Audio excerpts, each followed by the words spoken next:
Good morning बच्चों। तो मैं आपकी सोफिया मैम आपके लिए केमिस्ट्री की एक और नई वीडियो के साथ में, और जैसा कि हम 2020 का जो एग्ज़ाम पेपर है उसको सॉल्व कर रहे हैं। And by the way happy teachers day to all of you. जितने भी टीचर्स हैं, मेरे जितने भी टीचर्स हैं, उनको मैं बहुत स्पेशली बाय हार्ट बोलना चाहूँगी कि हमने जो भी आज अचीव किया है वो उन्हीं की वजह से अचीव किया है। So thanks to all my teachers and thanks to all my student also, कि अगर वो नहीं होते तो मैं भी इतनी इस तरह से टीचर नहीं बन पाती। So thanks to all teachers and my students and happy teachers day.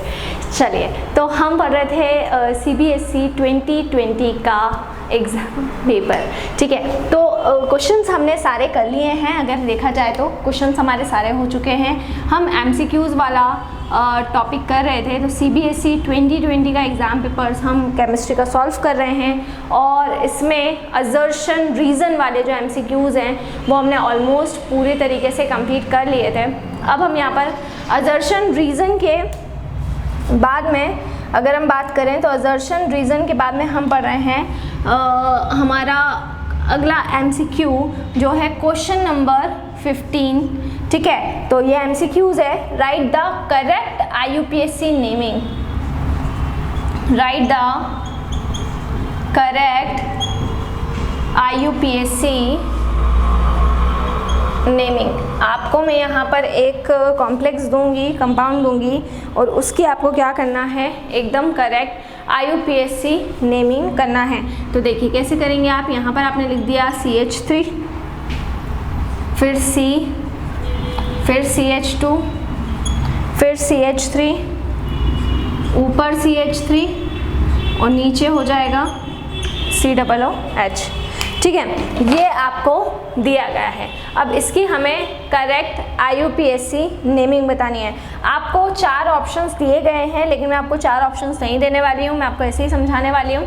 देखिए, कुछ बच्चे बहुत बड़ी गड़बड़ करते हैं इसके अंदर। जिन लोगों को रूल्स वगैरह कुछ भी मालूम नहीं होता है, वो ये वाली चेन को सिलेक्ट करेंगे और ये वाली चेन को सिलेक्ट करके नेम दे देंगे, जो कि एकदम गलत नेमिंग हो जाएगी।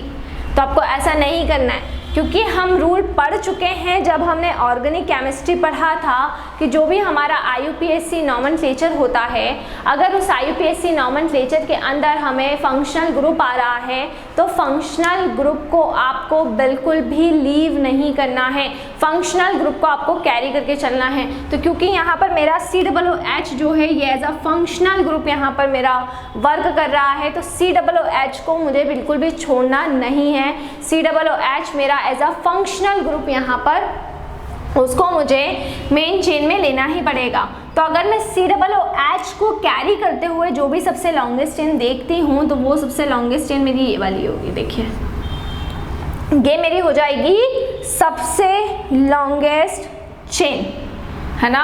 अब ये मेरी सबसे लॉन्गेस्ट चेन हो गई। अब नंबरिंग का रूल आता है, तो नंबरिंग देखिए, फंक्शनल ग्रुप यहाँ से स्टार्ट है, और जो अल्काइल ग्रुप है, जो मेरी ब्रांचिंग है, वो भी इसी कार्बन के क्लोज में है। तो डेफिनेटली नंबरिंग भी मैं यहीं से करना स्टार्ट करूँगी, यहाँ से तो करूँगी नहीं। तो 1 2 3 और ये 4, है ना। तो 1 2 3 और ये 4, है ना। उसके बाद में हम यहाँ पर देख लेते हैं। तो यहाँ पर जो भी मेरी सेकंड पोजीशन के कार्बन के साथ में आप देख सकते हो कि जो 2,2 होगा, तो 2,2 देखिए दूसरे नंबर के कार्बन के साथ में, क्योंकि हम रूल अच्छी तरीके से जानते हैं कि सबसे पहले जब हम IUPAC नेमिंग करते हैं तो जो भी हमारी ब्रांचिंग में मौजूद होते हैं उनकी IUPAC नेमिंग सबसे पहले की जाती है। तो 2,2 यहाँ पे हो जाएगा 2,2 डाइमिथाइल, 2,2 डाइमिथाइल, 2,2 डाइमिथाइल, है ना, क्योंकि 2 मिथाइल थे तो मैंने इसलिए यहाँ पर लिख लिया है डाइमिथाइल, 2,2 डाइमिथाइल।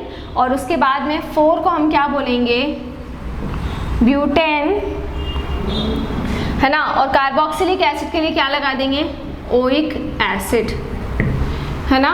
तो 4 के लिए 1 2 3 4 के लिए आ गया यहाँ पे ब्यूटेन। और क्योंकि कार्बोक्सिलिक एसिड के लिए हम क्या लगाते हैं, जो हमारा प्रीफिक्स होता है, कार्बोक्सिलिक एसिड के लिए हमेशा हमारा प्रीफिक्स लगता है ओइक एसिड। क्लियर दैट, है ना। तो पहले हमारा आ जाता है सेकेंडरी सफिक्स, फिर प्राइमरी सफिक्स, फिर वर्ड रूट, फिर प्राइमरी प्रीफिक्स और फिर सेकेंडरी प्रीफिक्स। तो हमारा देखिए यहाँ पे सब जगह पे सिंगल बॉन्ड था इसलिए ब्यूटेन था, लेकिन जब हम फंक्शनल ग्रुप को प्रेफर करेंगे तो उसके लिए ई को टर्मिनेट करके फंक्शनल ग्रुप के लिए जो भी लगता है वो हम यहाँ पर लगा देंगे। तो ये हमारा हो जाएगा 2,2 डाइमिथाइल ब्यूटेनोइक एसिड। ठीक है, तो ये आपका सबसे करेक्ट आंसर रहेगा। तो बहुत इजी सा क्वेश्चन था, थोड़ा सा माइंड को बस लगाना है, रूल्स को याद रखना है और इजीली IUPAC नेमिंग कर सकते हो। कितना इजी यहाँ पे 11th क्लास से रिलेटेड ही आपको यहाँ पर क्वेश्चन दिया गया था। इसके बाद हम बात करते हैं किसकी, क्वेश्चन नंबर 14 क्या है हमारा। क्वेश्चन नंबर 14 है hardening of leather. Hardening of leather in tanning industry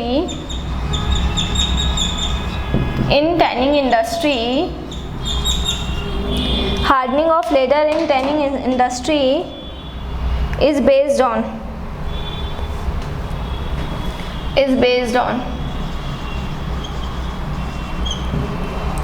hardening of leather in tanning industry is based on। ठीक है, ये हमारा क्वेश्चन नंबर 14 है और यहाँ पर आ जाएगा आपका, देखिए जो लेदर के अंदर हार्डनिंग होती है, टैनिंग इंडस्ट्री के अंदर जो भी लेदर होता है उसमें जो हार्डनिंग की प्रोसेस करवाई जाती है। तो याद करिए जब मैंने आपको सरफेस केमिस्ट्री पढ़ाया था उसमें मैंने आपको कोएगुलेशन की मेथड्स बताई थी कि कोएगुलेशन जो करवाया जाता है वो कितनी मेथड से करवाया जाता है। तो जब मैंने म्यूचुअल कोएगुलेशन बताया था तो म्यूचुअल कोएगुलेशन में मैंने आपको बताया था कि उसके अंदर हार्डनिंग ऑफ लेदर, जब हम टैनिंग इंडस्ट्री में लेदर की हार्डनिंग करते हैं तो उसके अंदर हम म्यूचुअल कोएगुलेशन वाली मेथड का यूज़ करते हैं। तो देखिए वही सीधा सीधा यहाँ पर आपको क्वेश्चन आ चुका है। तो इसका आंसर होगा म्यूचुअल कोएगुलेशन। ठीक है, तो इसका आंसर क्या हो जाएगा, इसका आंसर हो जाएगा म्यूचुअल कोएगुलेशन। तो mutual coagulation is the correct answer of question number 14। ठीक है, क्लियर। अब फिर क्वेश्चन नंबर 13 देख लेते हैं। क्वेश्चन नंबर 13 क्या है,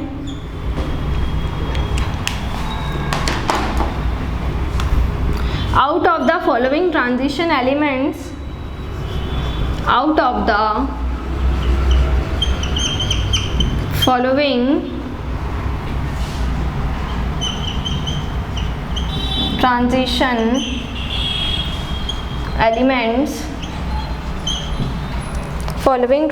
elements, the maximum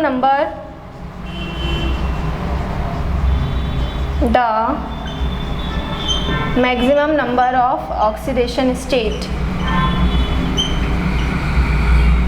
देखिए हमें बताना है कि इन सभी ट्रांजिशन एलिमेंट्स के अंदर जो सबसे ज़्यादा मैक्सिमम ऑक्सीडेशन स्टेट कौन रिप्रेजेंट करता है। इसमें मैं आपको पहले ना ऑप्शन बता देती हूँ। देखिए अगर बात करते हैं स्कैंडियम की तो इसका होता है 21, फिर क्रोमियम का हो जाता है 24, ठीक है, फिर मैग्नीज का होता है 25 और फिर हो जाता है आयरन, तो आयरन का होता है 26। मैंने आपको DNF ब्लॉक एलिमेंट में एक पॉइंट करवाया था कि वेरिएबल ऑक्सीडेशन स्टेट, जो ट्रांजिशन सीरीज होती है वो वेरिएबल ऑक्सीडेशन स्टेट शो करती है। तो जब ये transition series variable oxidation state show करती है तो ये किस तरह से वेरिएबल ऑक्सीडेशन स्टेट को रिप्रेजेंट करती है या शो करती है। तो हमने देखा था कि जब हम थर्ड ट्रांजिशन सीरीज़ को पढ़ते हैं तो थर्ड ट्रांजिशन सीरीज़ में जैसे जैसे करके हम मैग्नीज तक आते हैं, तो मैग्नीज तक आते आते क्या होता है, जो भी ऑक्सीडेशन स्टेट होती है वो कंटिन्यूसली इंक्रीज़ होने लगती है। तो जैसे जैसे करके आप मैग्नीज तक आएंगे तो मैग्नीज तक आते आते जो भी आपकी ऑक्सीडेशन स्टेट होगी वो मैग्नीज तक आते आते क्या हो जाएगी, इंक्रीज़ हो जाएगी। तो मैग्नीज तक +7 तक ऑक्सीडेशन स्टेट क्या होती है, बढ़ती है। लेकिन जैसे ही हम मैग्नीज पर आते हैं तो मैंगनीज के बाद मैंगनीज पर आकर +7 तक ऑक्सीडेशन स्टेट चली जाती है, +2 +3 +4 +5 +6 और +7, ये सारी की सारी ऑक्सीडेशन स्टेट मैंगनीज रिप्रेजेंट करता है।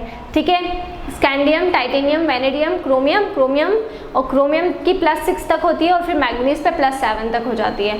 फिर जब मैंगनीज के नीचे जब हम आते हैं, है ना, मैंगनीज आयरन के ऊपर, तो फिर कम होने लगती है, +6 तक आएगी, फिर +5 तक आएगी, ऐसे करते करते फिर वो कम होती जाती है। लेकिन सबसे ज़्यादा अगर कोई ट्रांजिशन एलिमेंट मैक्सिमम नंबर में ऑक्सीडेशन स्टेट को रिप्रेजेंट करता है तो वो एलिमेंट कौन सा होता है? मैंगनीज होता है, क्योंकि मैंगनीज जो होता है वो +2 से लेकर +7 तक ऑक्सीडेशन स्टेट को रिप्रेजेंट करने का काम करता है।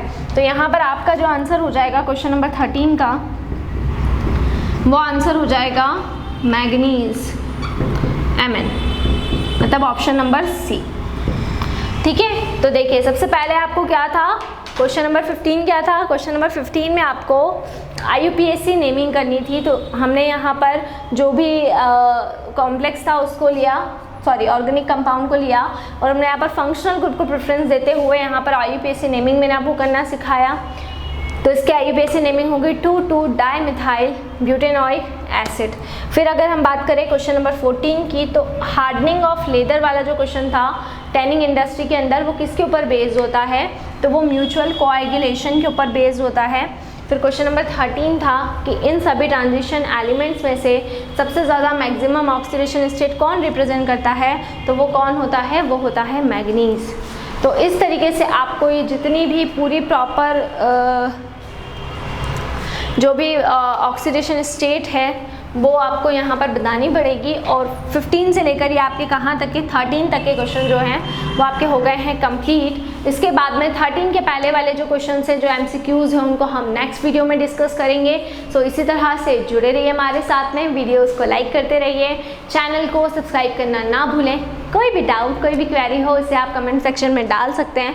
और अगर आप हमसे ऑनलाइन होम क्लासेस पढ़ना चाहते हैं तो हम आपको ऑनलाइन होम क्लासेस की फैसिलिटी भी प्रोवाइड करा रहे हैं। हमसे ऑनलाइन होम क्लासेस पढ़ने के लिए डिस्क्रिप्शन में जाकर सारी डिटेल्स ले लें और हमसे कांटेक्ट करें। घर पर रहें, सुरक्षित रहें, बाहर ना निकलें, बहुत ज़रूरी हो तो ही बाहर निकलें। Stay home, stay safe and study hard. दूसरी चीज़, आपको कोई भी डाउट, कोई भी क्वेरी, कोई भी प्रॉब्लम हो, उसे आप बिल्कुल कमेंट सेक्शन के अंदर डाल सकते हैं। मैं यहाँ पर हूँ आपकी हर प्रॉब्लम के सल्यूशन के लिए। इसके अलावा भी अगर आपको कोई भी टॉपिक ऐसा हो जो मैंने नहीं पढ़ाया हो, वो भी आप बिल्कुल कमेंट सेक्शन के अंदर डाल सकते हैं। So stay home, stay safe and study hard. Thank you.